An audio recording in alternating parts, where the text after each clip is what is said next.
गायत्री सुमरत सात सुमरत हंस उतर पार्षद सरोवर का स्नान बोनर पाप पावन मन मन रस्ता मेला चोला भी सरोवर दिया जकोला सत्ती कमली तन पर लीजिए लग दो ध्यान मन कीजिए ओम सोम की माला जप पदरे सासोम जपनी सतगुरु साहिब हो साई काल की पीड़ा मिटाई सो हम सब अमर पद पाए दुखता दुर्मत दूर भगाई अंक चौकी तोर माराई अमन लोक की सैर कराई शिक्षा मंत्र गायत्री हरि नाम निश्चय कर विश्राम ओम गायत्री पढ़े प्रभाता फिर नहीं 84 में आता ओम गायत्री पढ़े मध्याह्न पुनर् पावे पद निर्माण ओम गायत्री पढ़े सांझ सवेरे सत्संग में ब्रह्मदेव ओम गायत्री मेरे मन मालिक दास गुरु रविदास कह रहे हैं मंगल सब राम सब सुन शास्त्र लखन सदबा सब सरकार मान वन बावन मन गाल चलो विसर्वत या जगुर सत्यम प्रभु ध्यान में ओम सोम की माला जब सात जब साहब साई काल ओम सोम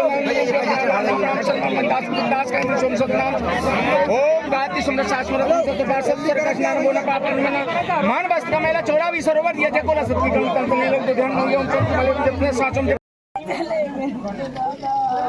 छोड़ के चले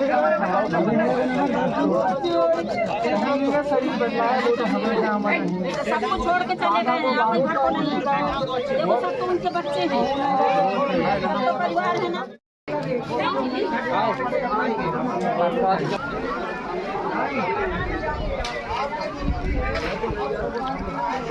गुरुजी हमारे ग्रस्त नहीं थे, विरक्त थे और उन्होंने परम पुरुष की भक्ति की और संत सिंगाजी महाराज की भक्ति की और भक्ति के स्वरूप उन्होंने हमको बताया था कि मेरी समाधि बनाना और उनकी कर्म भूमि ये टिमरावन गांव रहा है और ये पूरा एरिया रहा है और उनकी जन्म भूमि उन्होंने मंडला में व्यतीत की है।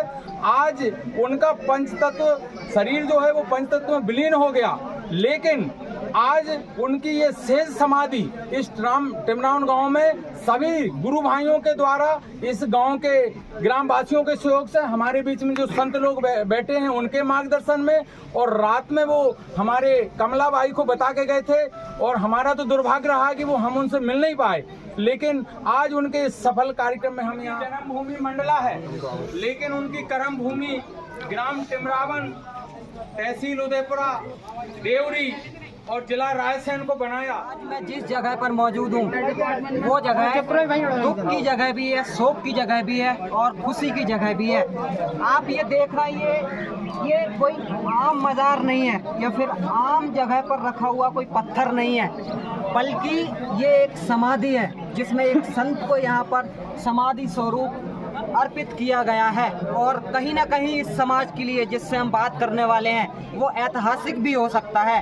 तो हम कैमरामैन से हम बोलेंगे कि आगे आए और हम जिन लोगों से यहाँ पर बातचीत करने वाले हैं वो ये जो आज यहाँ पर जिस प्रकार की घटना घटित हुई है या फिर जिस प्रकार का यहाँ पर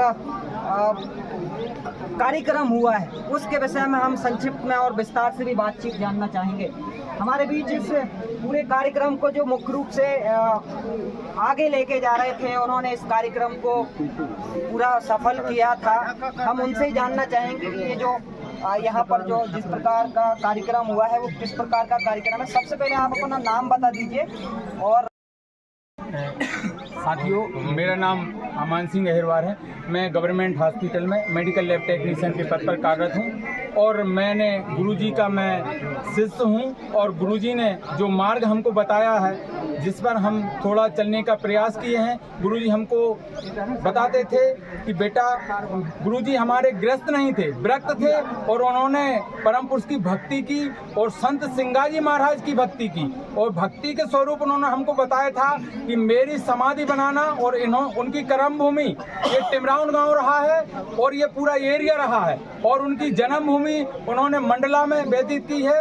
आज उनका पंचतत्व शरीर जो है वो पंचतत्व में विलीन हो गया, लेकिन आज उनकी ये शेष समाधि इस टिमरावन गांव में सभी गुरु भाइयों के द्वारा इस गांव के ग्रामवासियों के सहयोग से हमारे बीच में जो संत लोग बैठे हैं उनके मार्गदर्शन में और रात में वो हमारे कमला बाई को बता के गए थे और हमारा तो दुर्भाग्य रहा कि वो हम उनसे मिल नहीं पाए, लेकिन आज उनके सफल कार्यक्रम में हम यहाँ हुए हैं। तो जिस प्रकार से आदमी की चार गति होती है, एक होती है उसको जला दिया जाता है तो पंचतत्व में विलीन होता है, एक गति होती है उनको मिट्टी में गाड़ दिया जाता है और एक गति होती है कि उनके शरीर को वन में छोड़ दिया जाता है और उसमें पशु पक्षी भक्षण करते हैं। लेकिन ये गुरुजी का सहज समाधि यहाँ पर आपके समक्ष बाकायदा गुरुजी को नहलाया धुलाया गया उनका चुनाव मंच लिया गया और उनको एक आसन पे, जिस आसन पे उनको बिठाया गया है, तो ये जो उनके शरीर की ऊर्जा है वो यहाँ पर हमेशा जीवित रहेगी और सारी गुरु साध संगत जहाँ जहाँ तक उनके अनुयायी हैं वो यहाँ पर मत्था टेक करके इस समाधि को नमन करेंगे। थोड़ा सा हम जानना चाहेंगे कि ये जो इतनी विशाल प्रक्रिया है बड़े ही संक्षिप्त में की गई है, बाबा जी का एक छोटा सा परिचय दे दीजिए कि वो किस लेवल के तक थे, क्या उनमें आगे की जो सोच थी वो समाज में वो लेके आए हैं, समाज ने उसको स्वीकार किया है, इसके बारे में थोड़ा सा। जी, गुरुजी की सोच तो बहुत उच्च लेवल की थी और मैं तो ये मानना चाहता हूँ कि निर्गुण भक्ति का जितना गुरुजी को ज्ञान था शायद इस मध्य प्रदेश नहीं, भारत के अंदर नहीं था। उनको जब हम उनसे बैठते थे तो उन्होंने जो ज्ञान हमको बताया है, मूलाधार चक्र से लेकर के सहस्त्रार चक्र का ज्ञान बताया है और इंडला, पिंडला, सुषुम्ना, सुरत, निरत, आपका चंद्र स्वर कैसे चलता है, सूर्य का स्वर कैसे चलता है, आपके जो ईश्वर है वो कहाँ पर वास करता है, वो ज्ञान हमको गुरुजी ने दिया। तो मैं तो उनसे कहूंगा कि जैसे हिंदू धर्म में कहते हैं कि 108, 1008, तो हमारे मंडला वाले गुरुजी इस दुनिया में नहीं है, लेकिन वो 1000 संत के बराबर थे। बोलो मंडला वाले गुरुजी की, क्योंकि और समाज के लिए उन्होंने कुरीतियाँ, छुआछूत मिटाने के लिए उन्होंने संघर्ष किया, हमारे समाज में सामूहिक विवाह के लिए उन्होंने प्रेरित किया, हमारे समाज के लोग जो मवेशी उठाते थे उसके लिए गुरुजी ने इस क्षेत्र में घरों घर जाकर के अलख जगाई और आज उनका उसका परिणाम है कि आज हमारा जो रविदास समाज है वो आज मृत मवेशी नहीं उठाता है, ये गुरुजी की देन है। उनके मार्गदर्शन में हम लोग चले। संत रविदास जी के बारे में हम लोग नहीं जानते थे, लेकिन मंडला वाले गुरुजी ने बताया अखिल भारतीय रविदासिया धर्म संगठन हमारा है और उससे जोड़ने का उन्होंने काम किया और गुरुजी ने मुझे जिला होशंगाबाद नर्मदापुरम का तहसील अध्यक्ष बनाया। सम्मानीय महासचिव थे और सम्मानीय ओमकार प्रसाद शास्त्री जी भी उससे जुड़े हैं। पूरी साध संगत को उन्होंने रविदास जी से जोड़ा। ऐसे हमारे महान संत ने हमको मार्गदर्शन समाज के लिए दिया है, हम उनका बहुत बहुत आभार व्यक्त करना चाहते हैं। कहीं ना कहीं ये ऐतिहासिक हो जाता है और मैंने भी जब उनकी शक्ल देखी थी, उनके दर्शन किए थे तो मुख पर एक तेज था। मरणोपरांत भी वो महापरिनिर्वाण को गए हैं, मैंने देखा था उनके चेहरे पर तेज था एक तरीके का। और क्योंकि ये ऐतिहासिक हो जाता है, हमारे बीच और भी संत मौजूद हैं जो इस संगठन से करीबी से जुड़े हुए हैं। बाबा जी से जो महापरिनिर्वाण गए हैं उनसे करीबी से जुड़े थे, हम उनसे बातचीत करना चाहेंगे।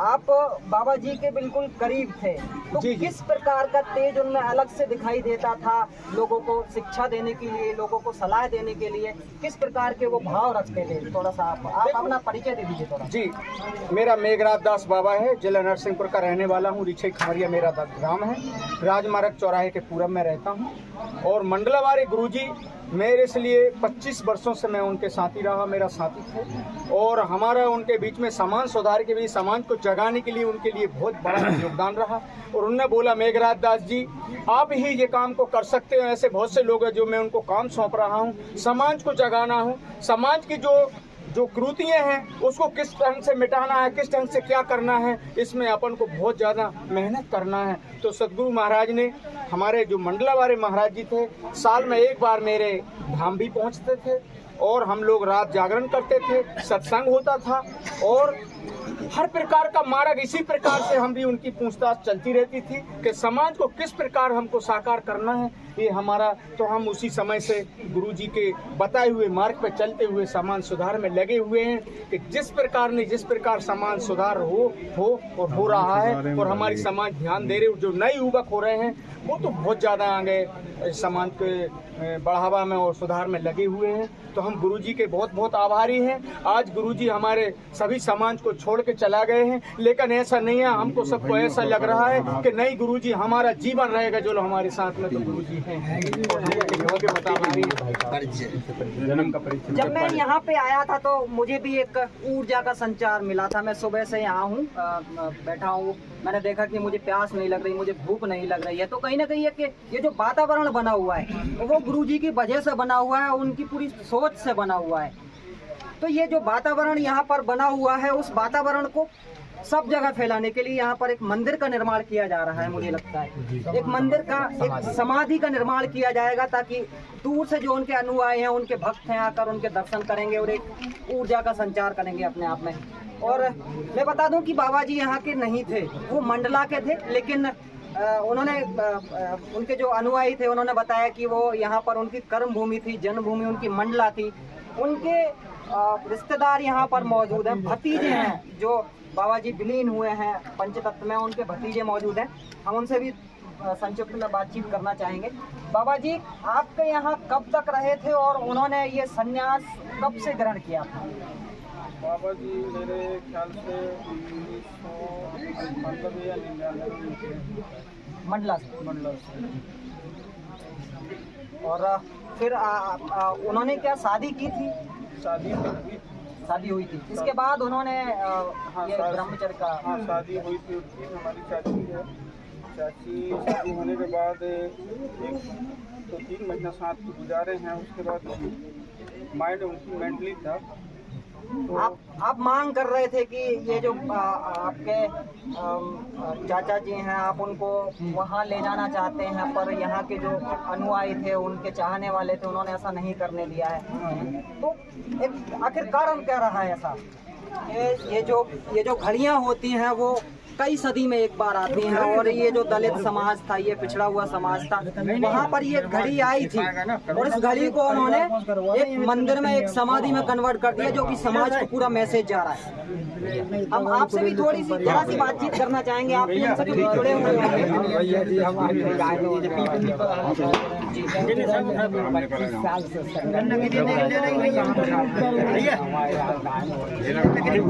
आप पिछड़ गया।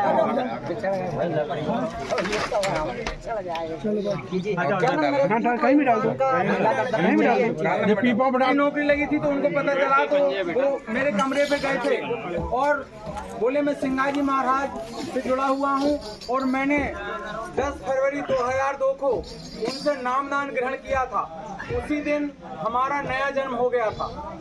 गुरुजी ने समाज के लिए, इस क्षेत्र के लोगों के लिए हर पल हर क्षण जगाने का काम किया। गुरुजी इस प्रकार उनका स्वभाव था कि यदि अनपढ़ व्यक्ति मिल रहा है तो वो उससे इसी तरह बात करने लगते हैं। यदि जिज्ञासु व्यक्ति मिलता था तो वो जिज्ञासु यदि ज्ञान लेना चाहता था तो गुरुजी अंदर का पूरा ज्ञान बता देते। आप लोगों को मालूम नहीं जिनने गुरु दीक्षा ली है कि पूरा नाड़ियों का ज्ञान, मेरे हिसाब से बहुत बड़े बड़े संत रहे हैं, लेकिन किसी को नाड़ियों का ज्ञान नहीं रहा। लेकिन मूलाधार चक्र से सहस्त्रार चक्र तक का ज्ञान गुरुजी ने समाज को बांटा। तो मैंने कहा गुरुजी इतनी अनमोल चीज आप इस तरह बांट रहे हो। तो उन्होंने कहा कि मैं बहुत बड़ा संत बनता, मुझे कई मठवारे ले जाने के लिए तैयार थे, लेकिन मैंने ये देखा कि मेरी समाज बहुत गरीब है और इस गरीब समाज को ना तो मंदिर में जाने देते, ना इसका कोई सम्मान होता है। तो उन्होंने आध्यात्मिकता जगाने की बहुत चेष्टा की और उन्होंने बहुत सारे कार्यक्रम किए, सामूहिक विवाह भी करवाए, समाज में जो कुरीतियां थी उनको बदलने का भी उन्होंने काफी प्रयास किया।